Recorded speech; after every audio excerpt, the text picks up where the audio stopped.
खबर कानपुर से है, जहां एक निजी बैंक में बदनवानी का मामला सामने आया है। बैंक मुलाजमीन ही ने बैंक को धोखा देने का काम किया है।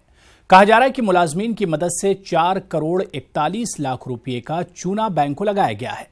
मामले का इंकशाफ होने के बाद बैंक इंतजामिया ने 3 अफराद के खिलाफ FIR दर्ज कराई है। इल्जाम है कि गुज़िश्ता 2 माह से मुलाजमीन बैंक को नुकसान पहुंचाने का काम कर रहे थे। इस मामले में अहम मुलजिम अकाउंट मैनेजर को बैंक ने हटा दिया है।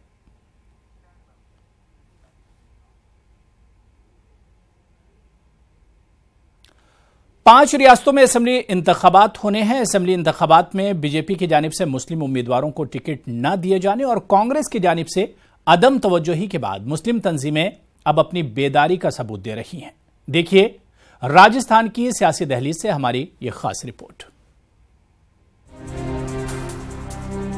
अलग अलग रियासतों में सियासी पार्टियों के जरिए मुस्लिम लीडरशिप खत्म करने की कोशिशें और साजिशें कोई ढकी छुपी नहीं है। राजस्थान में 7 दिसंबर को होने वाले असेंबली इंतखाबात के दरमियान मुस्लिम उम्मीदवारों को सिरे से नजरअंदाज किया जा रहा है और इसी मुनासिबत से मुस्लिम फोरम के बैनर तले राजस्थान में तमाम मसालिक के लोगों को इकट्ठा किया जा रहा है। इस प्रोग्राम में जिम्मेदारों ने मीटिंग की और बड़ी तादाद में शिरकत कर इत्तेहाद का सबूत दिया, जिसमें मुस्लिम फोरम के सरबराहान, रिटायर्ड अफसरान, प्रोफेसर्स, ताजिर पेशा अफराद और समाज के जिम्मेदारों ने शिरकत की, ताकि सियासी पार्टियों से नाराज मुस्लिम तंजीमों को मुत्तहिद किया जा सके। कांग्रेस या सेकुलर पार्टियां जो है मुसलमानों को नजरअंदाज करती हैं और उनके आबादी के तनासुब से 26 टिकट मिनिमम जो बनते हैं, अगर वो नहीं देती हैं तो फिर मुसलमान मजबूर होगा कि वो अल्टरनेट की तरफ देखे। और टिकट आज भी नहीं मिले सब जगह तो मुसलमान जो है बगावत पर उतरेगा और बगावत के पर उतरेगा तो फिर कांग्रेस को छोड़ करके दीगर सेकुलर पार्टियों की तरफ या जो है आज़ाद उम्मीदवारों को खड़ा करके और क्या नाम है असेंबली के अंदर पहुंचाए। अगर कांग्रेस ने वक्त की हवा को देखकर हमें नजरअंदाज करने की कोशिश करी तो हम कांग्रेस को सबक सिखाएंगे और कांग्रेस अक़लियतों की इस नाराजगी से बच नहीं सकी। राजस्थान मुस्लिम फोरम की जानिब से कौम परस्त लोगों को सपोर्ट करने की अपील की जा रही है। साथ ही ऐसे लोगों का बाइकआउट करने को भी कहा जा रहा है जो मुस्लिम वोटर्स को बांटने का काम करते हैं। सियासी पार्टियों के सामने गिड़गिड़ाने के बजाय अपने उम्मीदवारों को कामयाब करने की बात की जा रही है, ताकि मुल्क और कौम के लिए खिदमत अंजाम दिया जा सके और सियासी पार्टियों के हाथों की कठपुतली बनने से मुस्लिम रहनुमाओं को रोका जा सके। का यही मत है कि हमें हमारी आबादी के अनुपात के अनुसार कांग्रेस पार्टी में भी और अन्य पार्टियों में भी हमें अपना हिस्सा मिलना चाहिए और अगर नहीं मिलता है तो हमें सोच बैठ के आगे सख्त फैसले भी लेने की जरूरत है। और मेरी अपील ये है कांग्रेस से कि अगर आप सेकुलरिज्म में और समाजवाद में अगर विश्वास रखते हैं तो मुसलमानों का ये पूरा हक है कि वो अपनी बिरादरी, अपने मतदाताओं की संख्या के आधार के ऊपर उनको उसका प्रतिनिधित्व मिले। बीजेपी की तरह से कांग्रेस भी मुसलमानों से दूरी रखे, अगर दूरी रखे तो मुसलमान भी दूरी रखने की कोशिश करेगा।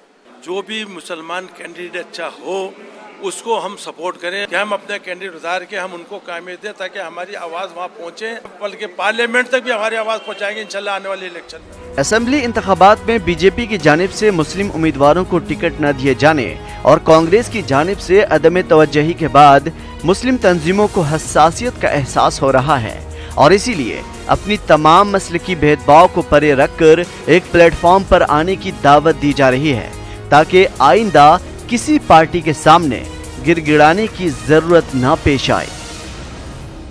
सियासी पार्टियों की ओर से नजरअंदाज करने के बाद में राजस्थान मुस्लिम फोरम ये तैयारी कर रही है कि राजस्थान के अंदर मुस्लिम उम्मीदवारों को मैदान में उतारा जाए और उन्हें जिता करके विधानसभा तक पहुंचाया जाए। मामले को लेकर के एक अहम बैठक शुक्रवार की नमाज के बाद होगी। उसके बाद राजस्थान में ये अपील जारी की जाएगी कि जो सेकुलर पार्टियां हैं वो मिलकर के राजस्थान के अंदर मुस्लिम नुमाइंदों को मुस्लिम बाहुल्य सीट पर ज़्यादा प्रतिनिधित्व दें। अगर वो नहीं देती हैं तो फोरम की ओर से ऐसे मजबूत कैंडिडेट्स को मैदान में उतारा जाएगा और समाज समर्थन देकर के उन्हें जिताकर भी लाएगा। देखने वाली बात यह होगी कि राजस्थान मुस्लिम फोरम की ओर से शुरू की गई इस कवायद का क्या नतीजा देखने को मिलता है।